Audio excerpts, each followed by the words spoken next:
Assalamualaikum warahmatullahi wabarakatuh. Salam Om Swastiastu, Namo Buddhaya, salam kebajikan. Saya Feliza Trihapsari dari kampus Universitas Aisyah Surakarta, jurusan Diploma 4 Fisioterapi.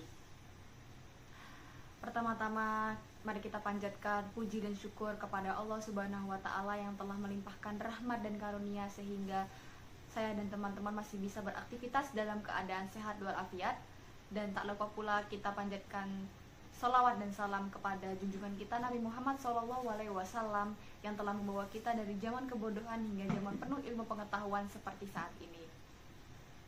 Langsung saja teman-teman, pada kesempatan kali ini saya akan menyampaikan metode rehabilitasi peace and love terhadap cedera ulang pada atlet.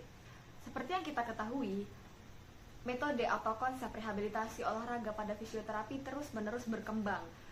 Seperti pada tahun 1980 hingga 1990, kita masih menggunakan konsep RICE atau Rest, Ice, Compression, dan juga Elevate.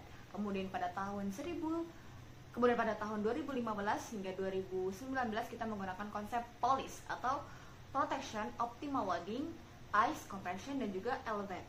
Kemudian pada era milenial hingga saat ini, yaitu 2019 hingga saat ini, kita menggunakan konsep peace and love. Nah, peace and love ini merupakan konsep yang meyakini bahwa cedera atau pembengkakan itu merupakan bagian dari proses penyembuhan pada cedera itu sendiri. Nah, kemudian pada rehabilitasi RICE atau POLISH tadi itu justru malah menghambat proses pemulihan.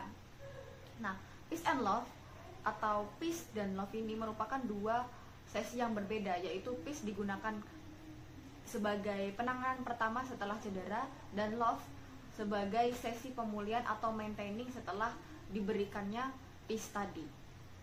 Oke. Kemudian kita lanjut, yaitu apa itu peace? Peace yang pertama adalah P, yaitu protection, untuk melindungi atau membatasi pergerakan 1-3 hari untuk mengurangi keparahan cedera dan juga mengurangi tingkat kerusakan pada jaringan. Kemudian E atau elevation, yaitu meninggikan tungkai lebih tinggi dari jantung sehingga mendorong aliran cairan interstisial pada jaringan. Kemudian E atau avoid anti-inflammatory, atau menghindari penggunaan obat-obat antiinflamasi untuk mengurangi rasa sakit atau cedera.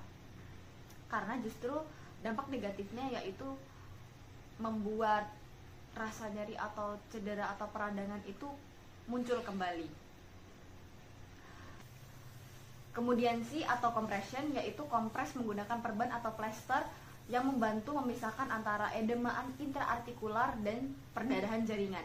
Kemudian E atau education, yaitu fisioterapis memberikan edukasi terhadap atlet tentang cedera bagian mana dan hal apa yang berberat dan memperingan cedera tersebut.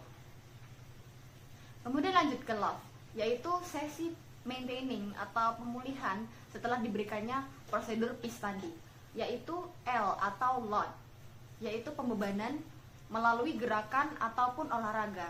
Pembebanan optimal tanpa memperparah cedera ataupun nyeri dapat membantu pemulihan, remodeling, dan meningkatkan kapasitas tendon, otot, dan ligamen melalui mekanotransduksi. Kemudian E atau optimal atau optimism, yaitu fisioterapis perlu memberikan rasa optimis terhadap pasien karena faktor psikologi seperti depresi ataupun ketakutan akan cedera sangat menghambat proses rehabilitasi. Kemudian V atau vascularization, yaitu memastikan aliran darah sampai ke jaringan yang mengalami cedera karena hal tersebut dapat mempercepat proses pemulihan jaringan yang mengalami cedera. Kemudian E atau exercise, pemberian latihan dengan tujuan memulihkan kembali mobilisasi, kecepatan, proprioception, dan adaptasi awal setelah cedera. Setelah diberikannya proses peace dan love tadi, dampak yang bisa kita dapatkan yaitu meningkatnya tingkat keberhasilan penyembuhan pada pasien dan membantu kesembuhan dan kepulihan kondisi pasien yang mengalami cedera. Kemudian perlu diketahui, program rehabilitasi itu harus memulihkan gerakan dan juga proprioceptif dan menjaga kebugaran otot dan endurance pada muscle. Kemudian ada beberapa hal yang perlu kita ingat, yaitu yang pertama, meningkatkan atau mengoptimalkan kualitas latihan atlet pada program rehabilitasi. Dan yang kedua, memfasilitasi atlet dalam melakukan latihan pada program rehabilitasi dengan menambahkan beberapa alat. Kemudian yang ketiga, yaitu selalu memberikan evaluasi pada setiap perkembangan atlet dalam melakukan program rehabilitasi. Kemudian yang keempat, memberikan motivasi kepada atlet setiap hari agar selalu bersemangat dalam mencapai kesembuhannya dan kembali cepat ke cabang olahraganya. Oke teman-teman, mungkin itu saja yang bisa saya sampaikan. Semoga ilmunya bermanfaat. Mohon maaf apabila terdapat banyak sekali kekurangan dan kesalahan. Sekian, wassalamualaikum warahmatullahi wabarakatuh. Salam fisioterapi.